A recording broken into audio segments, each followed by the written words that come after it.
Il est 19h50. Bonsoir à tous. Voici les titres de l'actualité de ce mardi 28 janvier 2025.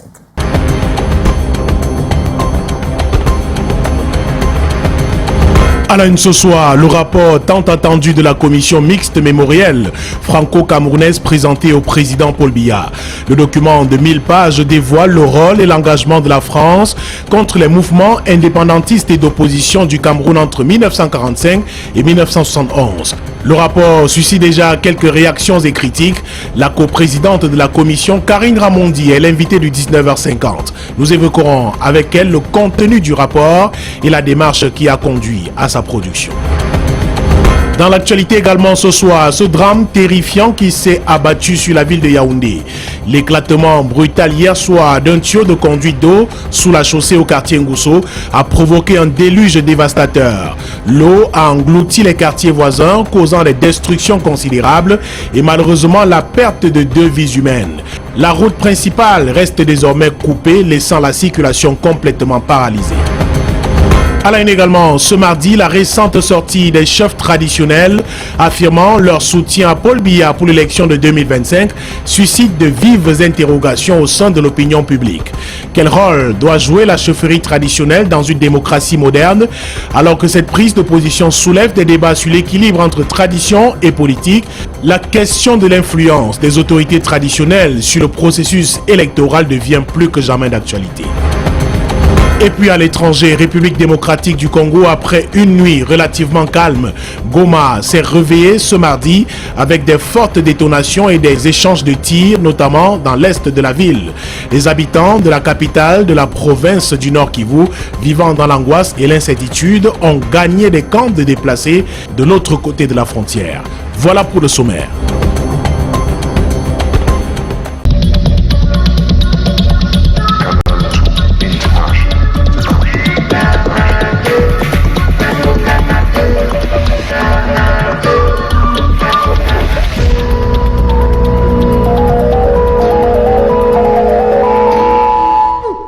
Bienvenue au 19h50, je vous le disais en titre, une nouvelle étape dans les relations entre Yaoundé et Paris. 7 jours après sa présentation officielle en France, le rapport de la commission Mémoire sur le rôle et l'engagement de la France dans les mouvements indépendantistes et d'opposition au Cameroun entre 1945 et 1971 a été remis au président Paul Biya ce 28 janvier au Palais de l'Unité. Une cérémonie historique qui marque un tournant dans la quête de vérité et de réconciliation. Retour sur cet événement avec Delphine Fonkotene. Au 3e étage du Palais de l'Unité ce 28 janvier, le président Paul Biya reçoit le rapport tant attendu, fruit de 2 ans de recherche méticuleuse, menée par une commission mixte Cameroun-France. L'atmosphère empreinte de solennité et d'émotion, ce document remis en version physique et numérique explore le rôle de la France dans les mouvements indépendantistes et d'opposition au Cameroun, entre 1945 et 1971. Nous mettons en lumière l'existence de violences répressives et de massacres, notamment celui d'Équité et de Balé-Signe, exercés par les autorités coloniales et l'armée française, avant et après l'indépendance de 1960, sur les populations civiles et combattantes, et ce, jusqu'en 1971. La commission composée de 14 experts avec 7 Camerounais et 7 Français a navigué entre archives, témoignages et analyses pour aboutir à ce document de plus de 1000 pages. Tout en félicitant les experts pour le travail abattu, Paul Biya se réjouit de savoir que ce travail de mémoire vient répondre à des décennies de suspicion entre les 2 pays. Il s'agit en définitive d'un travail de thérapie collective qui amène les peuples à mieux s'accepter et à s'assumer pleinement dans leurs relations. L'effort de vérité, initié sous l'impulsion des présidents Emmanuel Macron et Paul Biya, vise à mettre en lumière une période historique tumultueuse, souvent marquée par des zones d'ombre. Une dynamique dans laquelle la France est à l'écoute de ses partenaires et ose affronter ses responsabilités. Pour éviter que ce travail ne reste confiné dans des cercles restreints, la Commission annonce que le rapport sera accessible au grand public. Il sera accessible dans les prochaines heures, très rapidement, en accès libre, gratuit, sur un site dédié et sécurisé. C'est la première information.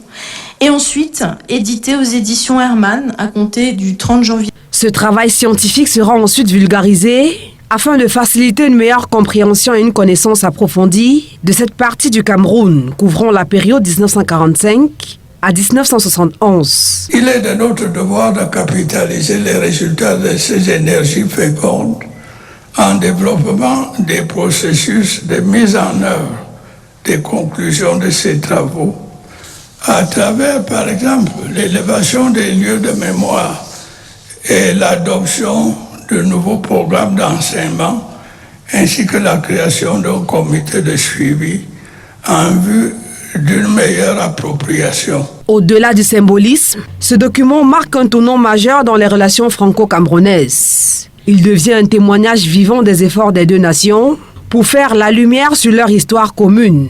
Une journée historique qui promet des lendemains de réconciliation et de collaboration. Et pour arriver à ce rapport de 1000 pages, il a fallu un travail de titan mené sur le volet recherche par des chercheurs français et camerounais, toutes générations confondues. Ils ont travaillé ensemble avec pour seul objectif faire connaître au peuple camerounais et français la partie tragique de leur histoire commune. Lille Piedjou, Calvin Tekam nous les présente.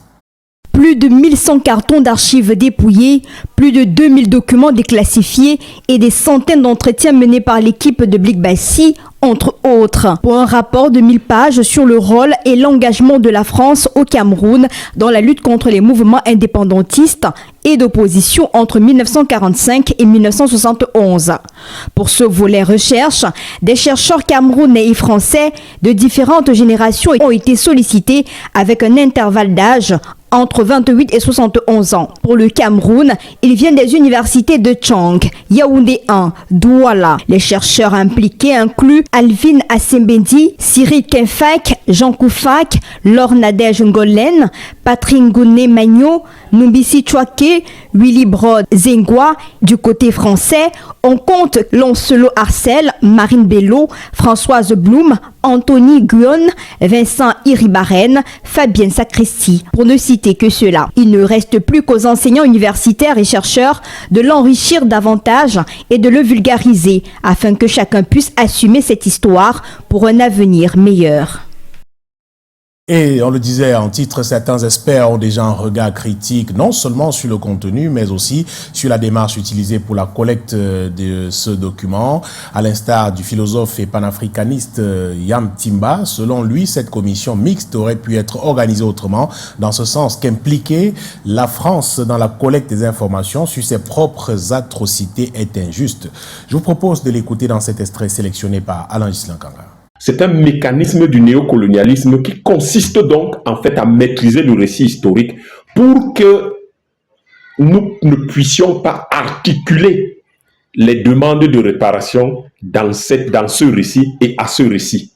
C'est pour ça qu'ils veulent être eux, ceux qui rédigeront et contrôleront ce récit. Karine Ramondi, historienne et coprésidente de la commission Mémoire Cameroun-France, qui vient de remettre les 1000 pages de rapport au président de la République. Paul Biya est l'invité de ce 19h50. En direct de Yaoundé, elle évoquera les révélations du rapport sur la décolonisation, les tabous désormais brisés, ainsi que les responsabilités françaises dans les assassinats de nationalistes. Une rencontre pour éclairer les mémoires et ouvrir le débat sur l'avenir des relations entre les deux pays. Entretien avec Rodrigue Tongué, que nous retrouvons à Yaoundé. Bonsoir Rodrigue.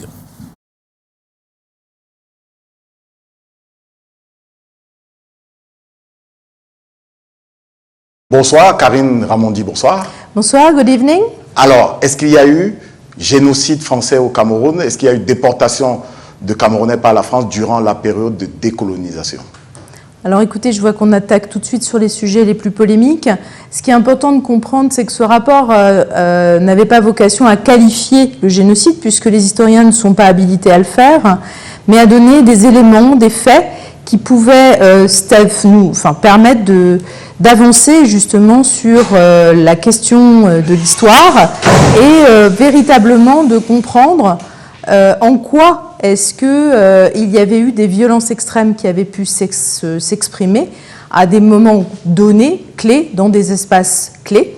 Et plutôt que le terme de déportation, serait plus judicieux d'utiliser le terme de déplacement de population, puisque le rapport a identifié en effet que des déplacements de population ont été réalisés afin, dans un cadre de ce qu'on appelle la doctrine de la guerre révolutionnaire, afin de surveiller les populations, de les regrouper dans des camps de regroupement qui ont donné lieu à des déplacements de population et évidemment à des difficultés pérennes sur des populations déracinées de leur endroit de subsistance. Alors, la décolonisation a fait combien de morts? Est-ce que vous êtes capable aujourd'hui d'avancer un chiffre? Alors, la décolonisation en général, je ne pourrais pas dire. La décolonisation, si on part sur l'idée que, évidemment, ce que nous avons montré dans nos recherches, c'est qu'il y a eu une guerre au Cameroun, une guerre de décolonisation. Il est très compliqué d'établir un bilan précis. On parlera de dizaines de milliers de morts, tout comme nos prédécesseurs l'avaient fait dans leur ouvrage Cameroun.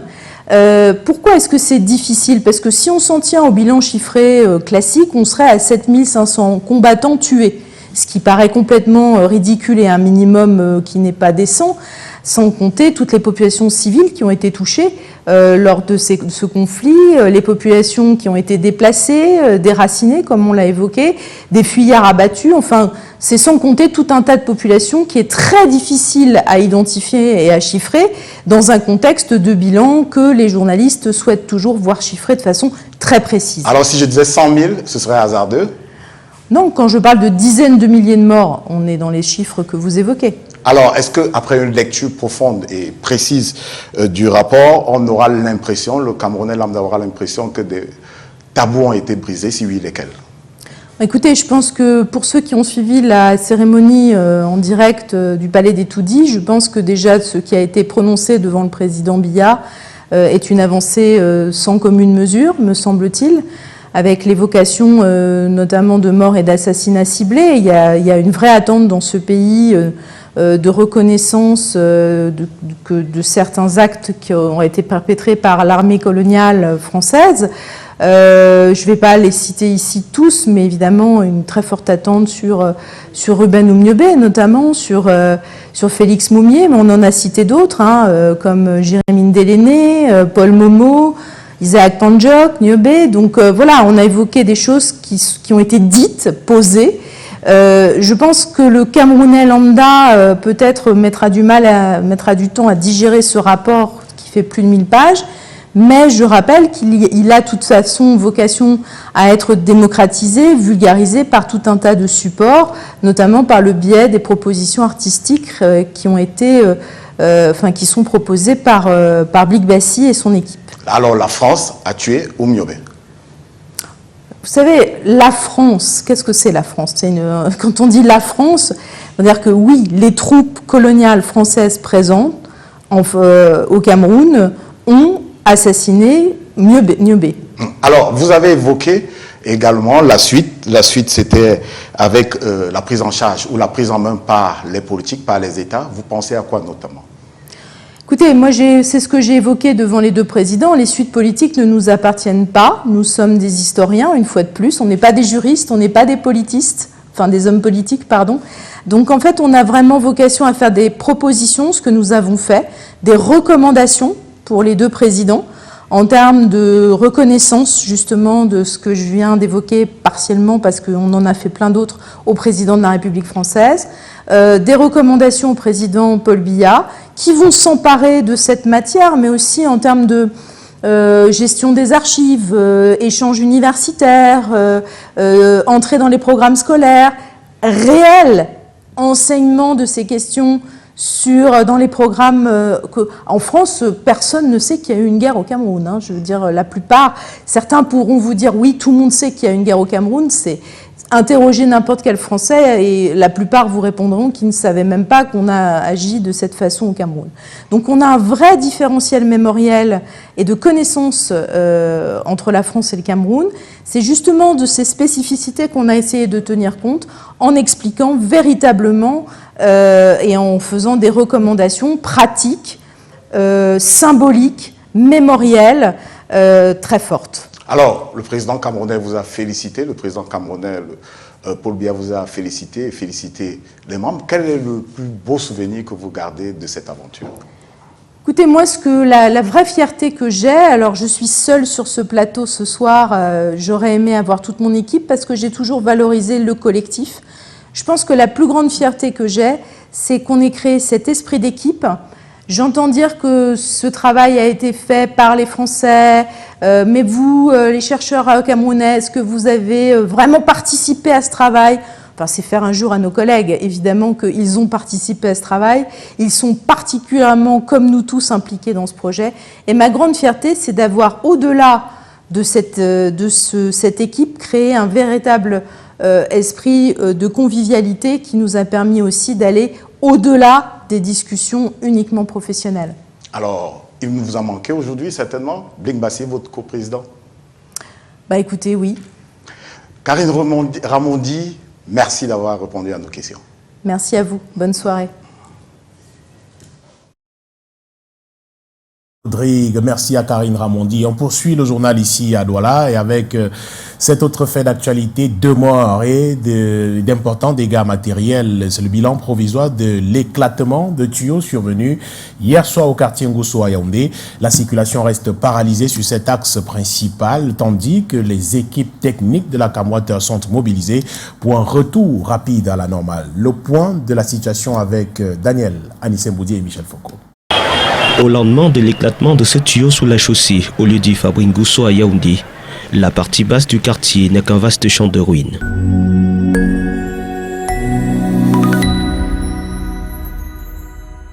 Les eaux en furie ont presque tout emporté ici chez Faustin, qui, avec l'aide de quelques voisins ce matin, tente de débouer la maison. Le tram aurait annoncé les premiers signaux depuis bientôt 2 mois. C'est vraiment regrettable. Ça aurait été résolu depuis parce que l'eau coulait un peu, mais le problème pouvait s'arranger. Mais malheureusement, c'est la situation que vous-même vous constatez aujourd'hui. Plus bas, c'est la consternation dans cette cité. L'eau a coûté la vie à Azarou, une jeune étudiante âgée de 24 ans. Elle était là à l'intérieur, elle a voulu traverser là pour sortir. Le courant d'eau l'a emporté, ça l'a envoyé au niveau d'ici. Le foulard qu'elle avait l'a maintenu là à l'intérieur avec les saletés, tout et qu'on était assise là. On a tout fait. La première vague d'eau qui est arrivée l'a mis l'eau à moitié ici. Là, on a essayé de tirer ses mains, on n'a pas pu. Deuxième vague est arrivée, ça l'a couvert hermétiquement. Dans ce domicile également, une fillette de 3 ans a été surprise dans son sommeil par les eaux et n'aura pas survécu. La voisine, maman Geneviève, se souvient encore de cette soirée folle. La clôture est tombée, l'eau est entrée là-bas, sortir avec les meubles, tout. C'est là qu'on dit on a laissé l'enfant coucher. Quand on part trouver, l'eau a renversé le lit. L'enfant était en bas, sur la terre et l'eau. On a enlevé l'enfant, appuyé pour que l'eau ne sorte pas. On l'amène à l'hôpital, c'est là qu'elle est morte. Au niveau de la chaussée, la circulation reste paralysée. Des équipes de la Camwater sont à l'œuvre pour un rétablissement rapide de la situation. Le secrétaire général du ministère de l'Eau et de l'Énergie, également sur le terrain avec une équipe d'assureurs pour évaluer l'ampleur des dégâts. On parle d'autre chose. Du 18 au 21 janvier 2025, la gendarmerie nationale a renforcé les contrôles dans le sud du Cameroun. Le dispositif fourgon scanner vient d'atténuer l'ampleur du trafic illicite. Sa dernière action, en renfort au peloton routier motorisé, montre des délits, soulevant parfois des interrogations sur l'efficacité des checkpoints douaniers et vétérinaires. Le point avec Ambroise Foguet. Lançons de sirènes sous gyrophare dans une démarche proactive contre le trafic illicite. La gendarmerie nationale a récemment déployé le désormais Djundju des trafiquants. Son dispositif fourgon scanner ZBV est un appui ponctuel au peloton routier sur les axes stratégiques du sud du pays. Cependant, cela soulève des questions sur la mission réelle de ces checkpoints douaniers et vétérinaires. Sont-ils réellement efficaces pour contrer les opérations de contrebande ou sont-ils devenus des maillons faibles de la chaîne de sécurité? Les résultats de cette opération, menée du 18 au 21 janvier 2025 sur le corridor Ebolova-Mbam-Kiosi sont révélateurs. 4 poids lourds ont été ciblés et les chiffres parlent d'eux-mêmes.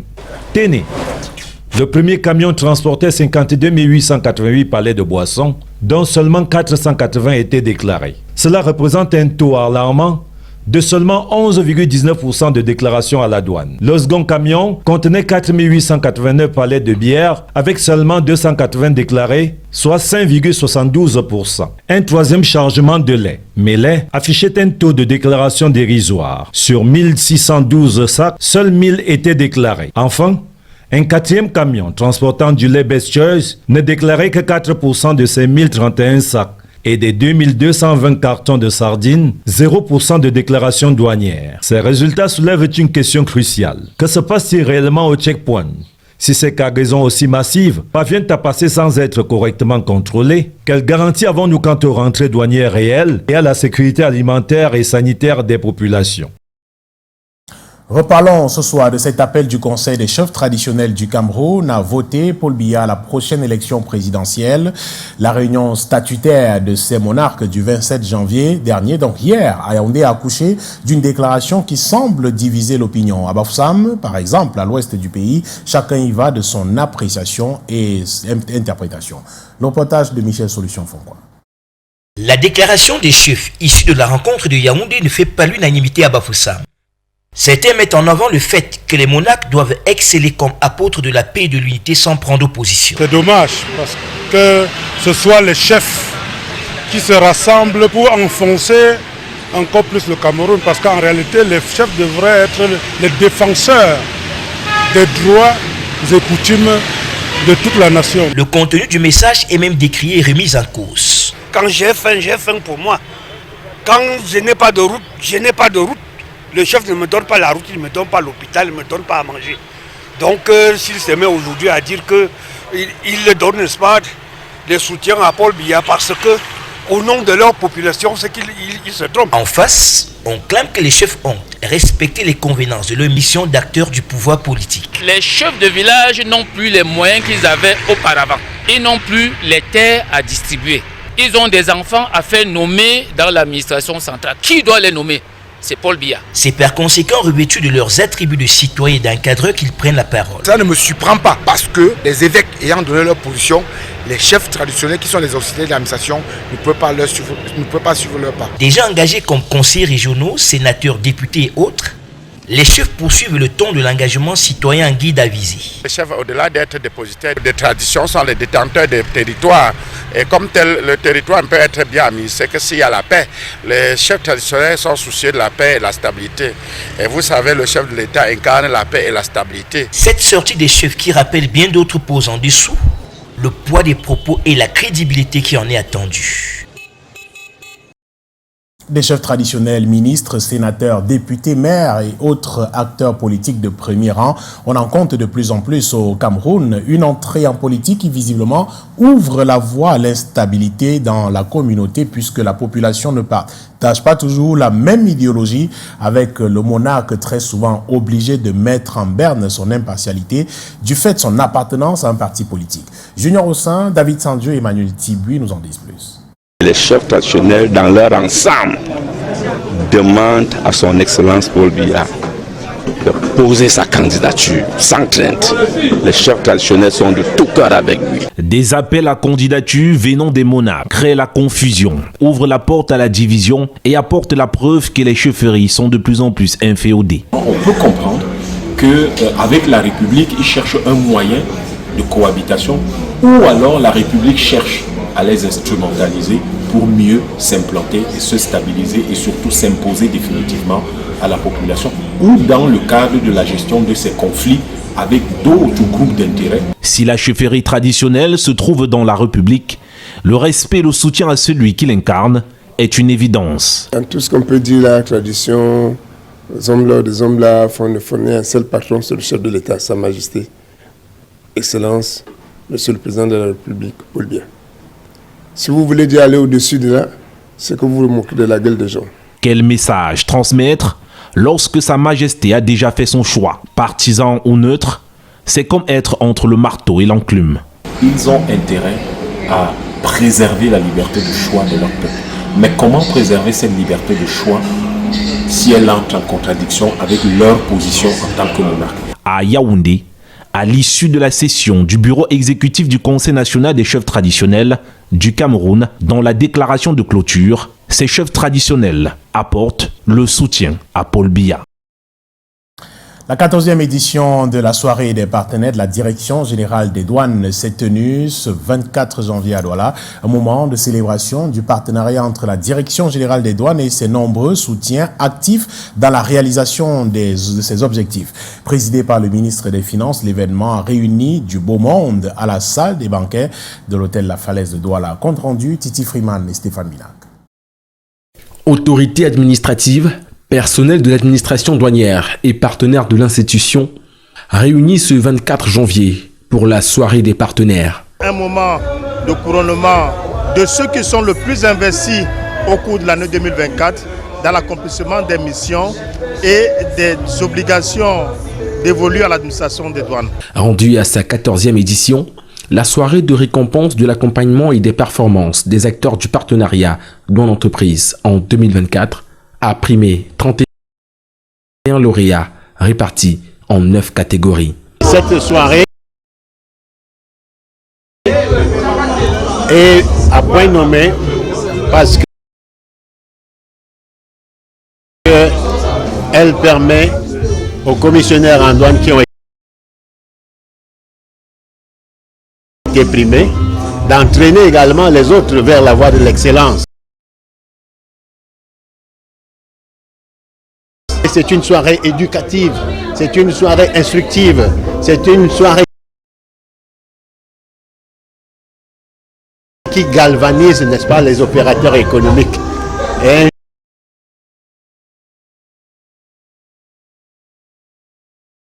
une soirée d'échange surtout, également, avec la hiérarchie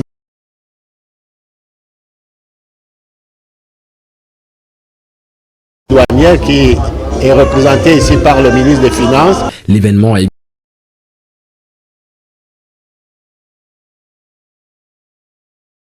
également été. Toutes nos excuses pour la qualité de cet élément. On parle à présent de la grande famille de l'enseignement supérieur qui s'est réunie ce 27 janvier à l'amphi 700 de la faculté de médecine de l'université de Yaoundé 1. Il a été question de débuter l'année 2025 en définissant la feuille de route pour l'année en cours, une cérémonie qui a permis de reconnaître les efforts de tous les acteurs de cet ordre d'enseignement. Le cap fixé est celui de capitaliser les acquis de l'université de 3e génération. Joël Diom 3 et Michel Foucault. Dans un amphi 700 de la faculté de médecine de l'université de Yaoundé 1 plein à craquer, la fine crème de l'intelligentsia camerounaise réunie ce 27 janvier autour du ministre de l'enseignement supérieur afin de fixer le cap de l'année 2025. Il est question de consolider les acquis de l'université de 3e génération. La consolidation de l'innovation académique, technologique et heuristique, la structuration de l'université entrepreneuriale et la recherche d'un financement optimal de l'enseignement supérieur.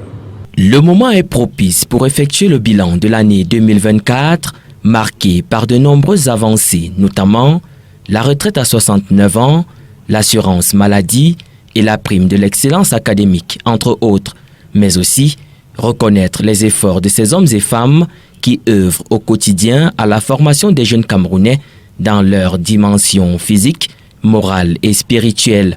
Pour clôturer cette rencontre, la grande famille de l'enseignement supérieur a présenté ses vœux au chef de ce département ministériel de la plus belle des manières par ce cadeau au symbole fort, un chasseur sculpté sur de l'ébène blanc transportant 11 flèches, symbolisant les 11 universités d'État. La Fondation Chantal Biya n'a pas fini de pleurer sa secrétaire générale. Un ultime hommage vient d'être rendu à Abissou Bidong, décédé le 18 décembre dernier en Espagne des suites de maladie.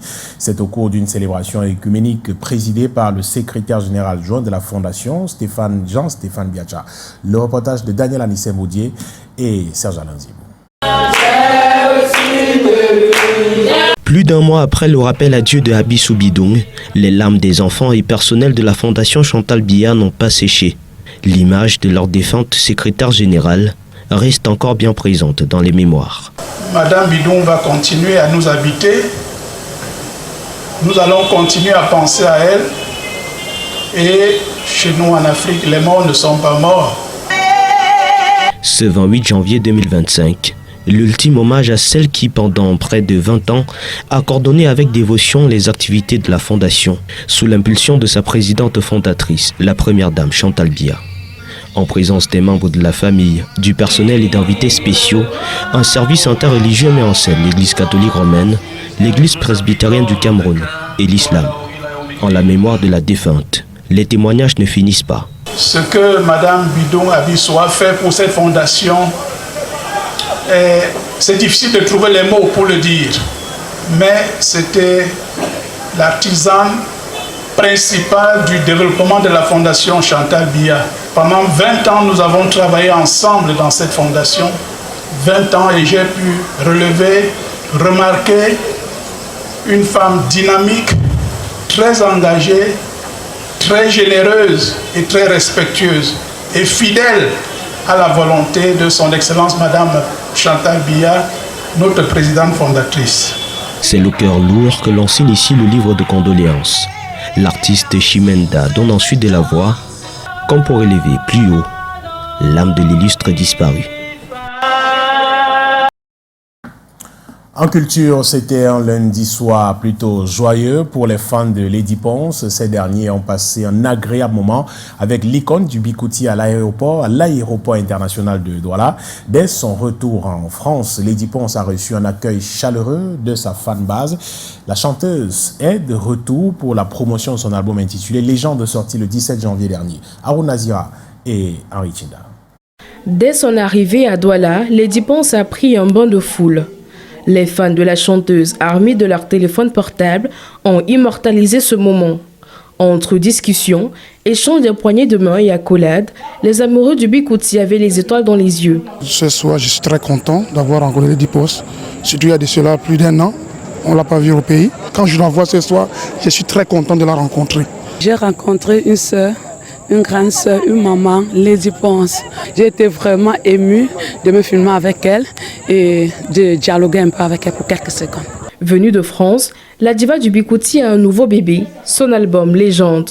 Un projet de 20 titres qui allie les sonorités du Cameroun et celles d'ailleurs. J'ai voulu m'offrir à l'international et aussi garder ce côté qui a fait de moi ce que je suis aujourd'hui, la Lady Ponce, la bête de scène, celle-là qui aime danser. La promotion de l'album Légende annonce déjà ses couleurs. Sur le réseau social TikTok, certains titres font l'objet des challenges. Titila, c'est une chanson que j'ai chantée à l'un de mes plus proches collaborateurs. Mes fans adorent cette chanson qui a été valorisée par un groupe de danseurs. Les jeunes Camerounais aujourd'hui ont décidé de soutenir valablement la culture camerounaise. Et moi, je leur dis merci. Parce que si vous partez sur TikTok, mes chansons sont tellement jouées là-bas. L'album Légende est disponible sur toutes les plateformes de streaming et de téléchargement légal. Le Cameroun connaît désormais ses prochains adversaires à la Coupe d'Afrique des Nations Maroc 2025. Dans le département du Mongo, c'est un tirage favorable. Les poulains de Marc Brice vont affronter en phase de groupe le champion d'Afrique, la Côte d'Ivoire, potentiel favori du groupe F et même de la compétition. Les réactions des supporters à suivre dans ce récit de Cyril Kouakam sur les images de notre correspondant Luciano Diaco. Logé dans le groupe F, le Cameroun va affronter en phase de groupe la Côte d'Ivoire, le Gabon et le Mozambique. Dans le département du Mongo, région du littoral, les supporters des Lions indomptables ne sont pas du tout inquiets. Quand on va à une compétition, on va au même pied d'égalité. Tout ce qu'on appelle chapeau 1, chapeau 2, chapeau 3. Voilà la Côte d'Ivoire, qu'on ne voyait même pas, qui a perdu presque tout ça. Il a gagné un dernier match pour venir gagner la Coupe d'Afrique. Si on laisse tout au coach, on va rapporter cette coupe. Et nous pensons que ce tirage peut permettre au Cameroun de traverser le premier tour. La rencontre contre la Côte d'Ivoire sera sans doute la plus alléchante, pensent certains amoureux de football. Et avec l'équipe camerounaise que nous voyons actuellement, la Côte d'Ivoire n'aura même pas une petite chance.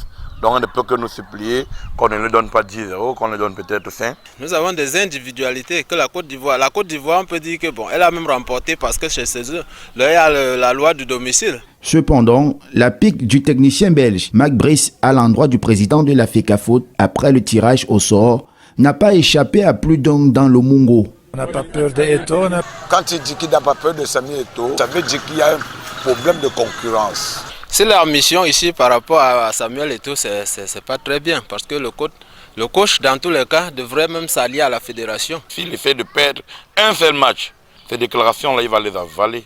À la guerre comme à la guerre, que Paul Biya prenne ses responsabilités, puisque c'est lui qui paye tout le monde. La Coupe d'Afrique des Nations Maroc 2025 se jouera du 21 décembre 2025 au 18 janvier 2026. À l'étranger, l'ONU alerte sur la situation humanitaire à Goma, en République démocratique du Congo. Selon elle, la situation sur le terrain est restée volatile et dangereuse. Au-delà de la ville, la situation reste confuse dans le pays. Aux États-Unis, Donald Trump ne veut plus de contact entre le département de santé et l'Organisation mondiale de la santé.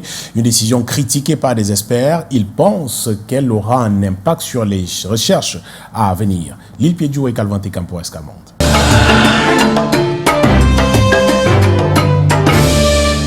Réveil teinté d'angoisse et d'incertitude en Goma ce mardi. La population s'est réveillée avec des détonations d'armes lourdes dans plusieurs quartiers de la République démocratique du Congo. Les activités restent paralysées et Internet coupé. La situation est également très tendue à la frontière entre la RDC et le Rwanda. L'armée congolaise et les rebelles du M23 se disputent le contrôle stratégique de l'aéroport. Les scènes de pillage sont signalées. Le bilan exact reste flou, ceci à cause des affrontements encore en cours et les difficultés d'accès aux zones affectées. Mais selon certains hôpitaux, on est à au moins 17 morts et 367 blessés. À Kinshasa, la circulation a été perturbée suite à des manifestations organisées par la population en signe de deuil et en contestation de l'agression rwandaise dans l'est du pays. Plusieurs ambassades, la France, la Belgique, les États-Unis et le Rwanda ont été attaqués par des manifestants pour dénoncer la guerre à l'est du pays. Le Kenya a convoqué une rencontre mercredi entre les présidents de la RDC et du Rwanda. L'ONU parle d'une situation humanitaire en Goma extrêmement inquiétante.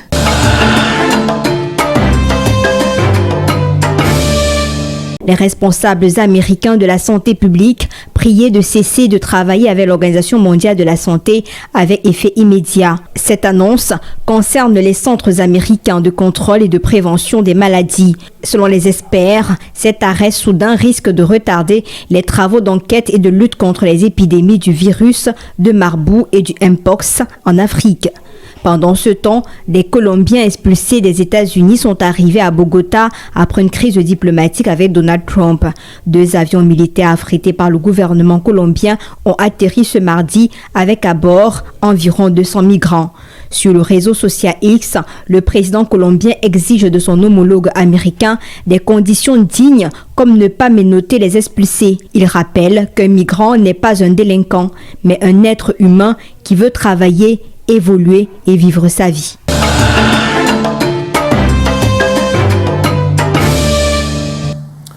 Voilà qui fait l'essentiel de l'actualité ce soir au Cameroun, en Afrique et dans le monde. Au nom de toute l'équipe de production de ce journal, je vous dis merci de l'avoir suivi. Passez une excellente soirée sur notre antenne et je vous retrouve demain, 19h50. Bonsoir.